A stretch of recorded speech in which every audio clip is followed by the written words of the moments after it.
Hola, nosotros somos Kaizen Team, un grupo de la Facultad de Ciencias Contables de la Universidad Nacional Mayor de San Marcos. Actualmente estamos cursando el tercer ciclo de nuestra carrera y en esta oportunidad les vamos a presentar el tema de los títulos de valor, un tema muy importante dentro de la contabilidad. Hola, ¿qué tal? Mi nombre es Ana Cristina Tarazona Pajuelo y hoy voy a presentar acerca de qué son los títulos valores y sus antecedentes. Aquí en la infografía puse que los títulos valores son un conjunto de documentos típicos como las letras de cambio, los pagarés, los cheques y entre otros que atribuyen a promover la actividad económica, agilizando y dando fluidez al tráfico patrimonial. También puede encontrar una definición de la Ley de Títulos Valores en el artículo 1.1, donde puede dividir en 4 aspectos importantes para que ustedes puedan entender con mayor facilidad de dicha definición, en la cual nos dicen que los valores materializados que presentan o incorporen derechos patrimoniales tendrán la calidez y efectos de título valor cuando estén destinados a la circulación, siempre y cuando tengan los requisitos formales ante la ley que presentan su naturaleza. Ahora bien, uno de los antecedentes primordiales para que comiencen los títulos valores es el comercio, que ya existía en Roma, donde esta actividad mercantil es indigna para estos ciudadanos, ya que tenían un conocimiento de qué es un banquero y qué es un banco, y más tarde tendrán la noción de un cambio trayecto. En la Edad Media es donde nace la letra de cambio, donde muchas doctrinas nos dicen que es el documento que da origen a los títulos valores, siendo el antecedente más remoto, ya que en ese entonces se originan las ferias o mercados en la cual los comerciantes necesitan de un instrumento para poder facilitar la circulación de su dinero. Y es aquí donde aparece el cambista, que se ubica en dichas ferias y así utilizan el cambio trayecto, que consistía en recibir el dinero para ser entregado al beneficiario en otro lugar. Este instrumento era probatorio, ya que consistía en la existencia de un contrato de cambio. Y es así que más tarde, en el siglo XVII, la letra de cambio se convirtió en un título circulante que permitiendo la transferencia de los bienes de una manera más fácil y rápida. En el siglo XIX, el alemán Eigner consigue la idea de título y la obligación de extracción, imperándose en la ordenanza de 1848, donde se estableció la letra que se podía emitir con ocasión de cualquier contrato y se dijo que podía emitirse y pagarse en el mismo lugar. En el año 1967, en el Perú se contó con una legislación especial acerca de los títulos valores, que es la Ley 16587, denominada la Ley de Títulos Valores, que fueron de mucha utilidad para la actividad económica y como referente a las otras legislaciones, donde a fines de este siglo se dio la revisión integral por la aparición de nuevas regulaciones que hizo que cambiara nuestra legislación. La casuística que implementé aquí es la de un ejemplo de María, que era una comerciante de una feria que le urgía trasladar su dinero a otro departamento sin correr el riesgo. Para ello, solicitó un cambista donde éste entregaba a cambio un documento y así el acreedor llevara al otro departamento con el fin que el socio del cambista devolviera el dinero entregado. Dicho esto, se debe entender que María viene a ser la acreedora que se va a trasladar al otro departamento con un documento, que puede ser el pagaré, una letra de cambio o un cheque, para que así el socio del cambista le pueda devolver su dinero que le fue entregado al primer cambista. Espero que hayan podido entender qué es un título de valor y cómo fue su antecedente. Gracias. Bien, buenas noches con todos. Bueno, buenos días o buenas tardes dependiendo del momento en el que lo estés viendo. Bien, soy Ronald Ayala Santiago, estudiante de la Escuela de Contabilidad de la Universidad Nacional Mayor de San Marcos. Actualmente estoy cursando el tercer ciclo y bueno, te voy a hablar sobre las características de los títulos valores y quiénes son los sujetos que intervienen en estas transacciones. Bueno, primeramente el título valor pues es un documento en el cual están incorporados los derechos y obligaciones de un bien patrimonial. Bien. Y este documento pues tiene una serie de características, de las cuales está la formalidad, que básicamente dice que se deben cumplir ciertas exigencias que por ley se exigen para poder ser un título valor. Entonces, no todo documento es un título valor. Claramente está que debe cumplir con esas exigencias. Bien, ahora la literalidad. Dice que los derechos y obligaciones deben estar expresados en este título valor. Bien, o sea, si yo hago una transferencia de una casa, bien, todas las obligaciones y los derechos tienen que estar expresados en este documento. Bien, el monto tiene que estar ahí, los nombres del acreedor y el beneficiario. Bien, todo tiene que estar en este documento. Bien, ahora, la autonomía nos dice que los títulos valores son independientes de las transacciones realizadas anteriormente. O sea, si yo te transfiero un bien a ti por medio de un título valor y tú lo transfieres a otra persona, esa transferencia que tú realizaste es muy independiente a la transacción que yo hice contigo. Entonces, las pautas que estaban estipuladas en nuestra transacción no valen para la nueva transacción que tú hiciste. Bien. Ahora, la circulación se refiere al acto traslativo de derechos y deberes libremente. O sea, que un título valor puede ser transferido fácilmente de un acreedor hacia un deudor. Y eso es la circulación. Ahora, la incorporación nos dice que el traspaso del valor patrimonial hacia el título valor es posible.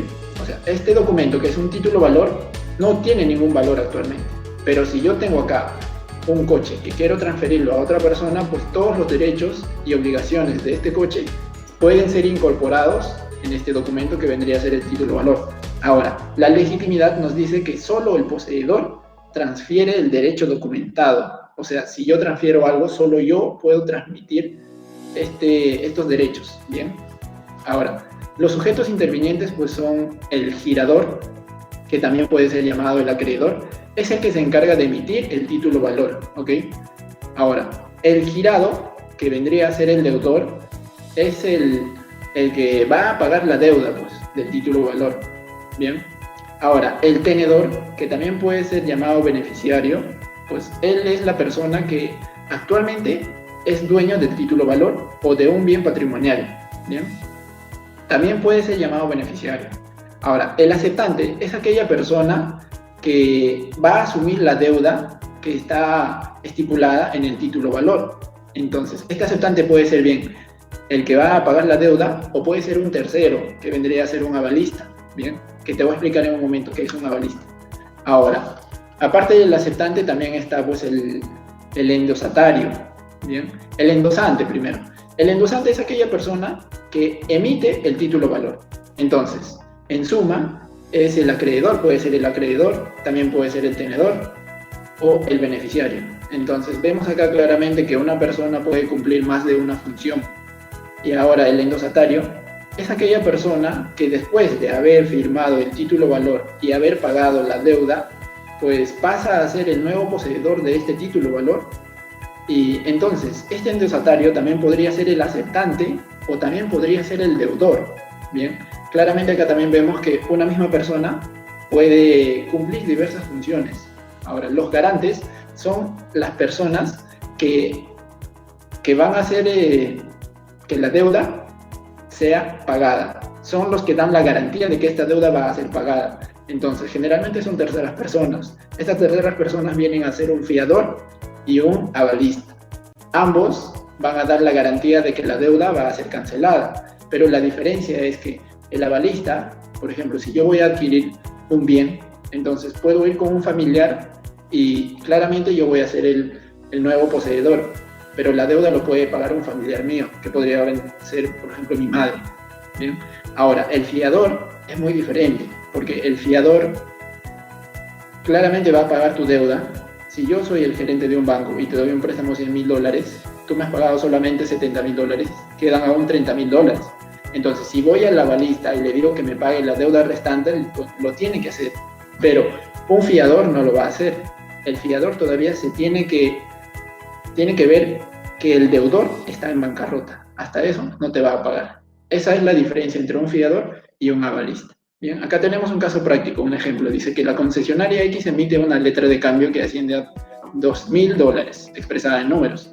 Por un error cometido, el monto expresado en letras asciende a $20.000. En este caso, existe una diferencia entre los valores expresados en el título valor. Entonces, lo que la ley dice es que prevalece el de menor monto. O sea, que puede ser por error, o si es que lo has hecho con propósito, pues el que prevalece es el de menor valor. Bien, espero te haya servido este video y bueno, conmigo será hasta la próxima. Saludos. Bueno, voy a continuar con la exposición. Mi nombre es José Cabrera Aguirre y les voy a hablar sobre la clasificación de los títulos valores. Esta clasificación atiende diferentes criterios por varios autores y por distintas razones. Sin embargo, la clasificación principal es según la ley de circulación. Esta ley no es más que la forma en cómo se va a transferir el título valor y ayudará a determinar si un tenedor se ha legitimado como titular. Por lo tanto, de acuerdo a esta ley, se clasifican por lo siguiente. Título valor al portador. Este es cuando el portador puede ser cualquier persona y en él no sea necesario que esté figurado su nombre de su tomador o beneficiario. Es decir, cuando no se indica a quién se va a realizar el pago del importe señalado en el título y tampoco se incluya la cláusula al portador. También se le considera a las que se le otorguen con denominaciones genéricas como apodos, alias, etc. También tenemos título valor a la orden. Estos títulos son aquellos que cuentan con el nombre del tomador ya plenamente identificado. Esto puede ser una persona natural, varias personas o personas jurídicas. Este título valor es transferible mediante el endoso y puede ser negociable a la vez. Estos títulos, aparte de nombrar al tomador, se debe agregar la cláusula a la orden o que se exprese que son transmisibles por endoso o se diga que sea negociable. Un ejemplo de ello son las siguientes frases: págase a la orden de, o págase a la fulano por este título transferible por endoso, etc. Se debe tener en cuenta que al no constar con esta cláusula no se podrá considerar un título a la orden. También tenemos título valor nominativos. Estos títulos son similares a la orden porque son emitidos a favor de una persona determinada, pero lo que la diferencia es que además de la entrega del título, es necesario notificar al emitente para la inscripción misma en su libro de registro. Aquí tenemos una casuística y como ejemplo hemos puesto una letra de cambio por el valor de 1.000 soles creada por Andrés Pérez a cargo de Benito Juárez Alonso, y en el espacio designado para el beneficiario lo que hizo Andrés es poner la cláusula al portador. Este tipo de título valor es un título valor al portador. Cualquier duda, cualquier consulta, chicos, dejen sus comentarios para responderlo. Gracias. Hola, ¿qué tal? Mi nombre es Yomar Muñoz Angalaya y en esta oportunidad les voy a hablar acerca de los tipos de títulos valor.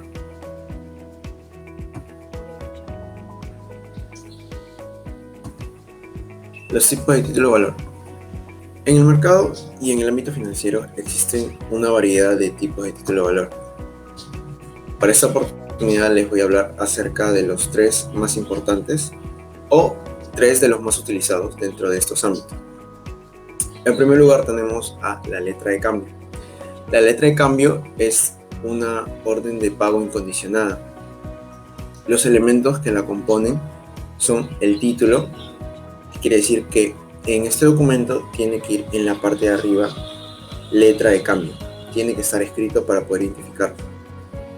Debe ir la orden de pago. Esto es el monto a cancelar.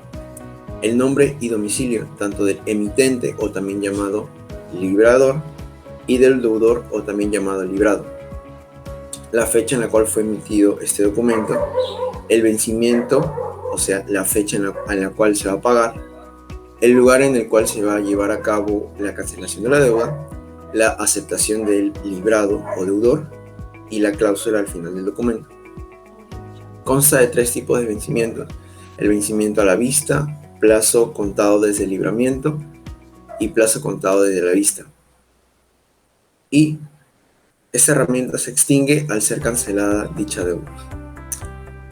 Seguimos con el cheque, uno de los más conocidos dentro del ámbito financiero. Este documento es una orden de pago a cargo de otro, ya que permite disponer de nuestros fondos en un banco y es utilizada como medio de pago. Cuando dice que se permite disponer de nuestros fondos en un banco, se refiere a que nosotros, o mejor dicho, las personas que dispongan de fondos en un activo corriente, en su activo corriente de una cuenta bancaria, esta entidad financiera les otorga lo que es conocido como una chequera o un talonario. Estas contienen hojas impresas en las cuales el poseedor puede poner una cantidad de dinero, firmarlo, y esto tiene un valor con el cual se pueden realizar pagos. Los elementos que la componen son la denominación, de la misma manera, cheque en la parte superior, la orden de pago, que es el monto, la firma, el lugar y fecha de emisión, el nombre del banco, que es muy importante, y el lugar en el cual se va a realizar el pago. Existen 2 tipos, que son al portador y nominativo. Y la diferencia de esta con la letra de cambio es que el cheque no va dirigido a una persona, sino a un banco, una entidad bancaria. Por último tenemos el pagaré, que es una promesa de pago de una cantidad determinada. Los elementos son similares a los anteriores: denominación, promesa. La promesa quiere decir el compromiso del deudor a cancelar dicha deuda. El vencimiento, lugar y fecha, nombre y firma y lugar de pago. Ahora, la diferencia importante del pagaré con la letra de cambio es que aquí el librador o el emitente y el librado, que es el receptor, son la misma persona. Además, en el pagaré se paga, para la redundancia, en la cantidad, o sea, la deuda, con una cantidad de intereses que ya es acordada entre ambas personas. Como vemos aquí, estos son los intervinientes, que son similares en ambos casos. Recordemos que los 3 documentos pueden endosarse sin ningún inconveniente. Por último, les presento una casuística. Vehículos de Ocasión SL, cuyo administrador único es Justo Muñoz, vendió un camión a Gerardo Gómez para el pago aplazado de parte del precio. Ambas partes acordaron el libramiento de una letra de cambio, como es el primer ejemplo. La letra se libró el 31 de mayo del presente año, con vencimiento el 31 de agosto y con la cláusula sin gastos. El pago se domicilió en el Banco de Cádiz y la letra fue aceptada el mismo día de su emisión por Gerardo Gómez. Vehículos de Ocasión entregó la letra a Financiera Ruiz, poniéndola como tomadora de la misma en pago de un préstamo. Financiera Ruiz exigió un avalista y por ello Mariano Valle, socio de Vehículos de Ocasión, firmó en el lugar reservado al aval, dejando en blanco la mención del avalante. Como vemos aquí, el liberador sería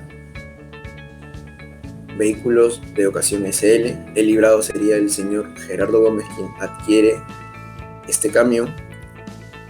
El tenedor sería, en este caso, otra vez Vehículos de Ocasión SL.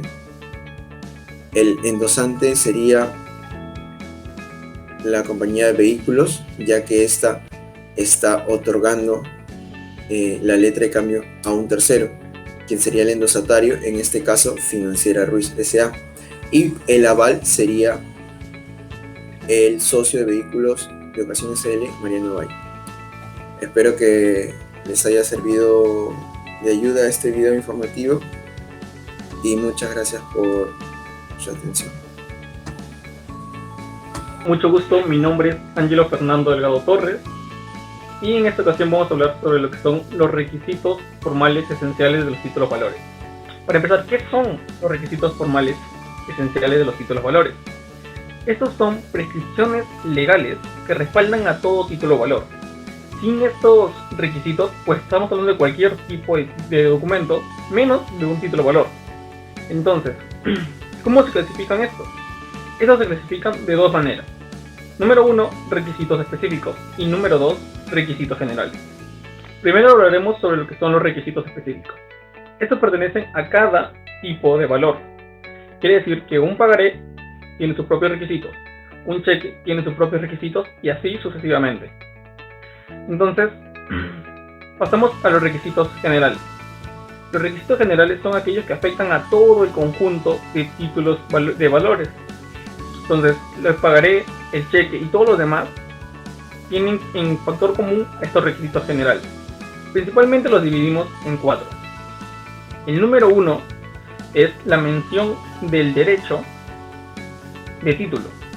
Quiere decir que en el documento tiene que aparecer el nombre del título valor. Por ejemplo, si hablamos en un caso del pagaré, tiene que aparecer en el documento que el nombre de pagaré. El caso número 2 es la firma del emisor. Quiere decir que si Pepito López, por ejemplo, hace un documento o emite un título valor, tiene que aparecer su firma en él, de quien crea el título valor. Como paso número 3, tiene que estar el lugar del cumplimiento. Quiere decir que ambas partes deben conocer y debe estar establecido de forma escrita en el documento donde se cumplirá a cabalidad el título valor. Como aspecto número 4 y último, están la fecha y el lugar del título valor. Este parte no tiene mucho secreto, simplemente tiene que estar la fecha y el lugar donde el título valor es que está siendo creado en el momento. Entonces, para que todo quede claro y de una forma más didáctica, vamos a poner un ejemplo. Imaginemos que, por ejemplo, Pedro López es un comerciante de Gamarra y tiene que, para reinventarse en todo en medio de esta pandemia, tiene que pedirse un préstamo de 20.000 soles para que haga toda su reinvención, todos los requisitos necesarios. El problema es que Pedro no es un buen pagador, es conocido como un deudor fatal. Tiene un pésimo historial crediticio y ninguna entidad financiera ni ningún amigo desea prestarle nada. Para suerte de él, existe Carlos. Carlos es su mejor amigo y él decide prestarle, pero Carlos no es ningún tonto, así que le dice que aceptará prestarle el dinero, los 20.000 soles, siempre y cuando él emita un pagaré. Pero estaba tan desesperado que acepta. Entonces él intenta emitir un pagaré como puede, pero lo que él no sabía era que todo título valor tiene ciertos requisitos para que sea tomado como tal. Entonces Pedro crea cualquier cosa menos un título valor. Carlos lo revisa porque es su amigo y le explica que esto no es así. Para suerte Carlos era contador, así que le explica que los títulos valores tienen ciertos requisitos, y en especial el pagaré constaba de 7 requisitos. Esos requisitos son los siguientes. El número 1 es la fecha y el lugar donde está siendo creado el documento, el título valor. El número 2 es la firma de Pedro, quien está creando el documento. Número 3 tiene que estar el lugar de cumplimiento, o sea, donde Pedro le va a pagar a Carlos. También tiene que estar la mención del derecho del título, en este caso el pagaré. Tiene que mencionarse que es un pagaré. Como número 4 está la fecha de vencimiento de ese pagaré. Por último también está el nombre del beneficiario, en este caso Carlos.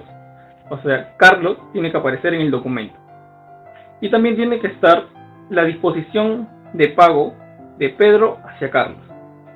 Con todos estos requisitos mencionados, saber que hemos mencionado los 4 primeros son requisitos generales que tienen todos los tipos de títulos valores, y los 3 últimos que hemos mencionado son requisitos específicos. Entonces, teniendo todos estos requisitos, ya podemos hablar de un verdadero pagaré. Entonces, con todo esto, Carlos acepta prestarle el dinero y Pedro queda muy a gusto. Entonces, en el anterior ejemplo hemos podido ver 4 requisitos generales y 3 específicos. Bueno, espero que con todo esto haya quedado más claro y muchas gracias. ¿Qué tal? Mi nombre es Fiorella María Morarellano y mi tema de exposición es el endoso de los títulos valores. Bien, voy a comenzar definiendo lo que es el endoso. El endoso es la cesión de un título valor de una persona determinada a favor de otra. Cabe resaltar que dicha transferencia tiene que estar en la parte del dorso del mismo título que va a ser endosado y deberá contener los siguientes requisitos: el nombre del endosatario, que es decir, la persona a la que se le va a realizar la transferencia, la clase de endoso, la fecha de endoso, el nombre, firma y el número de documento oficial de identidad del endosante, es decir, es la persona que va a realizar la transferencia. Bien, pasaremos a las 4 principales características del endoso. Es unilateral en el sentido de que la decisión de endosar depende únicamente del endosante, sin que éste se viera influenciado por terceros. También es accesorio porque el endoso está sujeto a un título valor, es decir, si el endoso por sí mismo no existe. Es integral o indivisible en el sentido de que la transferencia del título valor tiene que ser completa. Y es formal porque está documentado en el mismo título valor, es decir, en el dorso, o si fuera necesario en una hoja adherida a este. Ahora pasaremos a las clases de endosos. Tenemos 4 principales clases. Las 2 de acá arriba son las que transfieren propiedad, mientras que las de abajo no transfieren propiedad. Bien, en el endoso en propiedad o endoso, es también llamado endoso pleno, es aquel donde el endosante transfiere la propiedad del título valor al endosatario, convirtiéndolo a este en el nuevo tenedor legítimo de dicho título. Ahora, en el endoso y fideicomiso es una situación similar, pero aquí los nombres varían. Es decir, el endosante es llamado fideicomitente y el endosatario es llamado fiduciario. Y también cabe precisar que el fiduciario, es decir, el endosatario, es una persona que está autorizada por la ley para ejercer todos los derechos que le correspondían al endosante. Ahora tenemos el endoso en procuración. Como lo mencioné, esto no transfiere propiedad, sino que este autoriza al endosatario a actuar bajo el nombre del endosante. También el endosatario puede solicitar su reconocimiento y poder cobrarlo, pero siempre y cuando el endosante esté de acuerdo con eso. Además, si el endosatario quisiera endosarlo, lo haría bajo la cláusula de procuración. Ahora tenemos el endoso en garantía. El endoso en garantía se da cuando el endosatario tiene el título valor como garantía de pago hasta que el endosante cancele su deuda que contrajo con él. Mientras que el endosante no cancele su deuda, el endosatario podrá ejercer todos sus derechos sobre el título valor y así poder cobrarlo. Cabe resaltar aquí que si se quisiera endosar un título, este título que ya está endosado en garantía, solo se podría hacer usando la cláusula en procuración. Ahora bien, pasaremos a la casuística del tema, que está en un caso, ¿no? Entonces, se tiene el caso de que Juan posee una letra de cambio que se podrá ser cobrada dentro de 3 meses. Pero para su mala suerte, él tiene una deuda que está muy próxima a vencer, por lo que decide endosar su letra de cambio, ¿no?, a su amigo José. Ahora, en el momento del endoso, Juan comete una equivocación. Juan no coloca bien su número de documento oficial de identidad. Entonces la pregunta es la siguiente, ¿no? ¿Será válido el endoso si se coloca incorrectamente el número de documento oficial de identidad del endosante en este caso? Bueno, para esto tenemos que recurrir a la ley de títulos valores, la que tenemos presente aquí. En esta ley, en el título tercero, artículo 34, nos dice que si se diera el caso de que se escribiera mal el número de documento oficial de identidad, aún así el endoso tiene validez. Entonces, ¿será válido? Sí, puede ser válido. Bueno, chicos, si hay alguna duda, por favor lo dejan en los comentarios. Y así que gracias. Bueno, continuando con la exposición de mis compañeros, me presento, me llamo Marjorie Girón Manrique y yo les voy a hablar sobre las garantías de un título valor. Como primer punto, estas se definen como instrumentos que otorgan seguridad o esperanza a un acreedor sobre el cumplimiento de la obligación de un deudor. Punto número 2, clasificación. Estas se pueden clasificar en dos, garantías reales y garantías personales. En las garantías reales se refiere a los objetos o bienes que posee el propio deudor y que al adquirir una deuda, automáticamente dichos bienes quedan afectados jurídicamente a favor del acreedor, siempre y cuando estos bienes queden señalados en el título valor y o algún documento adjunto. Garantías personales. Como su nombre lo dice, se garantiza el pago a través de personas. Este puede ser a su vez por aval o por fianza. Por aval, el avalista, al igual que el deudor, queda comprometido o obligado a responder por la deuda con su patrimonio.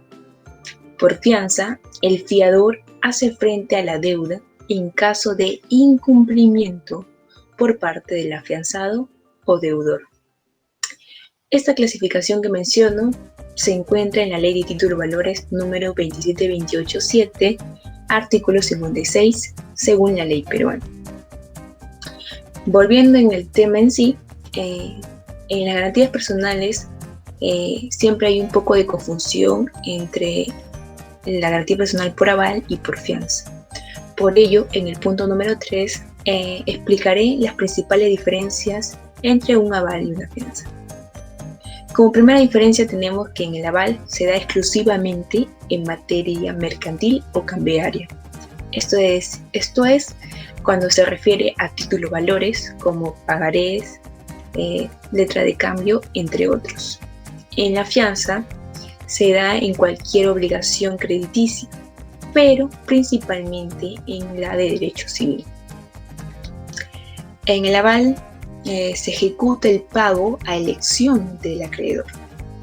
Esto es, si el acreedor decide o desea que solo el deudor sea el que realice el pago o solo el aval realice el pago, o en todo caso si desea que ambos le paguen. Por el contrario, en la fianza se ejecuta frente al incumplimiento del deudor. Es decir, si el deudor no tiene los medios o los bienes con el cual pueda realizar dicho pago, es ahí donde entra el fiador y es quien cumple con tal obligación. En el aval es un requisito que deba figurar literalmente en el título valor. En cambio, en la fianza puede figurar o no, o puede estar en algún documento adjunto. Como punto número 4 y último está la casuística. Bueno, este es el siguiente caso que les presentaré. Leandro es un joven emprendedor que por la difícil situación en la que nos encontramos por el COVID-19, hace un pedido a su proveedor y se compromete a pagarle a través de un pagaré. Sin embargo, dicho proveedor le solicita un aval. Entonces Leandro va en busca de su madre y le pide que sea su aval. Su madre se niega, argumentándole que ya es fiadora de su hermano Joseph en un contrato de alquiler de un local para su negocio, para venta de mascarillas, donde dicho contrato le solicitaba un fiador para garantizar el pago de los alquileres. Entonces, Leandro, encontrándose en esta situación, va a preguntarle a su padre si este puede ser su aval, y este le dice que sí. En este caso, a ambos hermanos le solicitan un garante. Sin embargo, son distintos. En el caso de Leandro sería un aval porque se refiere a títulos valores como un pagaré. En el caso de Joseph sería un fiador, porque se refiere al derecho civil del alquiler de un inmueble. Bueno, eso sería todo. Muchas gracias. Mi nombre es Darlene Lázaro Fernández y en esta oportunidad les voy a hablar sobre el deterioro, destrucción, extravío y sustracción de título de valor. Empezando, el deterioro notable. Esto sucede cuando el título de valor tiene perforaciones por consecuencia de haberlo archivado. También puede tener una gota de agua o de tinta. Esto se considera el título de valor deteriorado y puede reemplazarse siempre y cuando no se vea afectado los datos que son necesarios para su identificación. Es lo que sucede casi siempre en las empresas. Los contadores suelen archivar para tenerlo de memoria, ¿no? De recuerdo. Un deterioro total se da cuando el título de valor se ve afectado totalmente. Puede ser por causas naturales, un incendio, un aluvión, o quizás uno está caminando y se le cae la taza de café y termina todo el pagaré mojado. Los datos quedan manchados y no se puede apreciar, ¿no? Y no se puede saber los datos, no se llega a identificar. El extravío.